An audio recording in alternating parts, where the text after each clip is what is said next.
A couple of years ago, my husband and I realized we wanted a more independent lifestyle, less supporting large corporations and more rooted in self-reliance and our local community. At first, the change felt really overwhelming, so we decided to take one small step, gardening, and honestly, we have fallen in love with it. Starting was the hardest part. Social media made me feel like I'd already failed, but the truth is, if you have dirt, a seed, and water, you can grow something. I hope these casual little garden tours inspire someone out there to join in the backyard gardening fun, or as we like to call it, passive rebellion, and take one more step towards an independent, self-reliance, and healthier lifestyle. Well, hey friends, welcome to Coffee with Hales. I'm so excited. It is 60 degrees outside, so I had to take advantage of today and get out in my garden. We're just going to be doing some cleanup. I do want to pull out some carrots, take a look at what's still alive out here and see how I can utilize it better in my kitchen. I guess this is the first garden tour of 2026, although this is leftovers from 2025. If you are getting ready for your spring garden this year, follow along to my channel and specifically this playlist, because I will be giving tips and tricks on how I successfully go from seed to produce in my garden throughout the year. So I'm excited to be sharing that adventure with you guys here in the new year. But for now, let's take a look at what I still have going on out here. So bed number 1 is still producing. I have cabbage, which is going really well still. I need to figure out a good cabbage recipe, so if anyone has any ideas, I would love the comments. I do have a purple kale going, which we've been using as well. And then I have my spinach is still producing, so I'm gonna go ahead and pick some spinach now. You wanna start with the outside and then work your way around, work your way in, because it grows from the middle there. And as you pick it, it does produce more. So I'm gonna go ahead and pull some off. In my next bed, I did have broccoli going and it was going really well. And then we got some snow and it just kind of stopped. So this is as big of the broccoli heads as I really have gotten. I was able to get one from the garden. These are just so tiny. So I think what I'm going to do, oh, this one's like a little bit better, but, and you'll see this is the one that I harvested. So I think what I'm going to do, you can still eat them when they're yellow, but you know who would really enjoy this? My chickens would really enjoy this broccoli and they're already begging for some food. So let's pull these out and give them to the chickens. I think the girls will be very happy to snack on these today.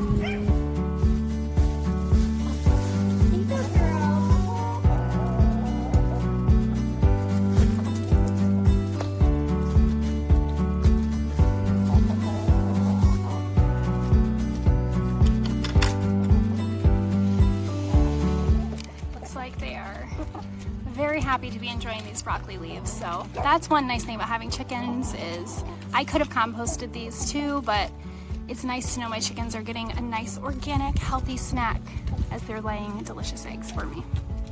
So now that the broccoli bed is cleared out, I do have a bunch of leaves I'm gonna go ahead and throw in the compost we have in the back. I'll leave some of them in here. I don't get super picky about making sure my beds are completely clean, but I will go ahead and take the majority of them and put them in the compost pile. If you've been following along, you know that I planted rutabagas for the first time. They did not get very big, so I'm gonna go ahead and just pull them all out. We'll see what we have.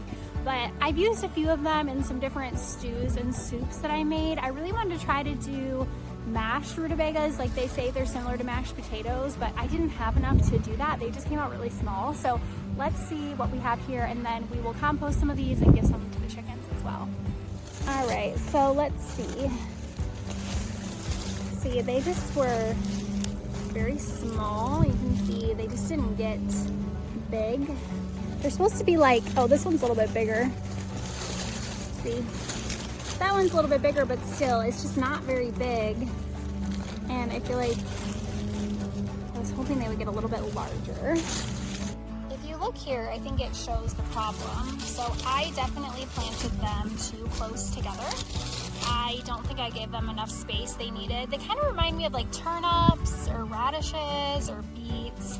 This one turned out to be bigger, but I think they're supposed to be a little more like fat. But again, I think that I planted them too close together. I will say in regards to the rutabagas, we had quite a bit of snow here at the beginning of the season, like literally before Christmas. and they turned, some of the leaves turned yellow, kind of like that. But these were definitely frost hardy, like frost resistant, so snow resistant. So if you're living somewhere that you feel like you would want to have fresh produce in the winter and it'd be worth it to you to have something like this, then these might be a good idea to plant. You can eat the rutabaga itself, and I believe you can eat the leaves too. So, you know, if you want fresh produce in the winter, you gotta work with what you can grow. So these might not be too bad. I just didn't get to experiment with them like I would have liked to. Here in my back bed, I had some lettuce going, but this bed just didn't survive as well as some of the other ones. This lettuce looks okay. It's a winter lettuce that I planted. We definitely could have some salad, I think, with a couple of these. This was another cabbage. But what I wanted to show was my garlic. So I don't think it was supposed to sprout yet, and it did. So we're just gonna cross our fingers and see what happens. So I don't know what's gonna happen with the garlic. I've never done it before, but this is the update. Okay, so this is the main event. This is why I wanted to come out here, is I have a bunch of carrots that have been going for a while. I left them out even with the snow. I was like, let's just leave them out here and see what's going on underneath. Some of them I think I am gonna leave out here to go to seed, just so in the spring we can have some carrots going. But I am gonna be really curious to see what is going on with these carrots. So let's pick some. Oh boy. Well, this is a good lesson. This is what happens when you plant carrots too close together. So you should do something called thinning, which is taking the carrots out in between. Like as they're growing, you pull different ones out. Wow, these are gonna be a really good example. I did not thin very well. So learn from my mistakes. Thin your carrots. Oh my gosh, these would have been good carrots too. Look at how tiny they are. I just didn't give them the room they needed. Well, this is kind of depressing. Let's see. Another thin one. I wonder if it's, I mean, I probably didn't thin them, but wow. I wonder if it was the type of carrot I planted here, if it's just a thinner carrot. Let's see. No, I definitely didn't thin these. These were growing right next to each other. So I did not give these poor little carrots adequate space to grow. And this happens when you're a beginner gardener. So learn from my mistakes, thin your carrots. Even when it's painful, thin your carrots, because this is sad. So that entire side of this bed was so small. I definitely didn't thin them. They're tiny little carrots, which are cute, but not really what you want. So I could still keep them, I guess, and maybe do like a carrot, shred them or something for carrot cake, but I think these are gonna go in the compost or to my chickens. But let's see over here. This one's kind of further. I don't see any other carrots around it, so let's see if this, because I wonder if part of it is the type of carrot, if I just picked a thinner carrot. Let's see with this one. Ooh, this one, okay. So maybe it is just a thinner type of carrot, but definitely this is gonna be a better size opposed to something like this. My other carrots were just so fat. I don't think these are fat carrots, whatever type. So this one feels kind of thicker. Let's see. Yeah, I'm trying to decide if I should let these go to seed since they're gonna be small anyways.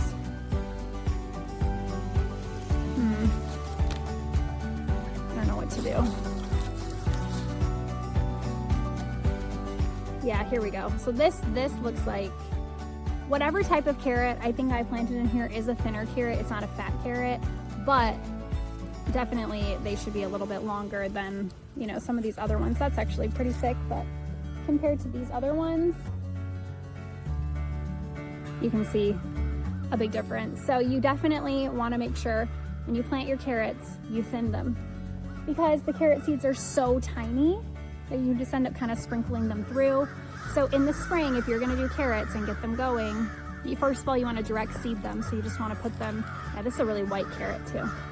You want to direct seed them, so you want to make sure you just put them directly in the bed. But then from there, you want to make sure you're thinning your carrots. Okay, so I'm gonna get the rest of the carrots out of this bed. This is kind of depressing, but at least it's a nice day in the midwinter. And the other thing is, I love having soil on my hands. It just puts me in a better mood. Oh wow, that's like a white carrot. Okay, Well, I think I've cleared all the carrots out of this bed, and I have one more bed of carrots, so let's see what's going on over there. So this is our next bed of carrots. It's looking like maybe it didn't do as well with the cold weather that we've had, but let's just see. These feel small too. Yeah, I wonder, I don't know, because I definitely, even in the snow, I'll have to put the video in here, because in the snow I even pulled out better carrots than this. Oh, this one, yeah, this one's fat. I wonder, I did use 2 different seeds, so whatever type of carrot this is, I don't recommend it. See, my other ones were just so fat. These are just really long. Okay, so this bed was pretty disappointing as well. I mean, these carrots were nothing really. I did get probably these 3 were the best ones out of the carrot bunch. Again, these were planted back in, I don't even know, October. This is the thing. I'm a beginner gardener, and my advice to you is something I never do. Well, actually I did it last year. I got a calendar and I tried to take notes of every time I planted something, because I should, as a good gardener, be able to come out here and tell you the date I planted these, what day it's on, how long they've been out here, and the type of carrot that I planted. So don't be like me and be willy-nilly about it, because when you get good carrots, you want to remember what good carrots you got. And when you have bad carrots, you don't want to replant the carrots again. And you really should be keeping track of the dates so you'll know when things are mature enough to pick. And that way you're not stressed out too. Like in the summer, I'll be stressed out if I don't get watermelons at a certain time, but then I have to remember when I actually planted them. So if you are planning a 2026 garden, my piece of advice would be get a planner and stick to it. It doesn't have to be super detailed. Literally, you can just write seeded carrots on the day that you did, and then I count forward if it's supposed to be like 60 day, or if it's 90 day or 120 day till you get the carrots. Then I will go ahead and write, you know, carrots should be done or whatever in my planner as well. So don't like overcomplicate it. Some people make it really complicated. If you're a beginner gardener, obviously I don't get detailed at all, which is a problem. But if you're a beginner gardener, you don't have to get caught up in the details of different things like that. Just go to the dollar store, wherever. Just get a calendar and just slap some dates on it when you plant things, or when you start them in seeds and seed trays in your house, if you're gonna go that route or whatever. So I'll be talking more about beginner gardener basics for 2026, because I love gardening. And it's something I learned by making mistakes. So for me, it's been a really fun process, because you're allowed to make mistakes. You're allowed to not get things right. It's just trying it a different method and doing it a different way. And it's really rewarding and a lot of fun. So if you'd like to learn more, make sure you subscribe. This is all I have for today, me and my measly carrots and my rutabagas and my broccoli. But hey, for January, it is 60 degrees outside. My hands are dirty, and I will take it because I love it. So I hope you guys have a great day and get your 2026 gardening going. Follow along if you want to learn more, and I'll be talking to you soon.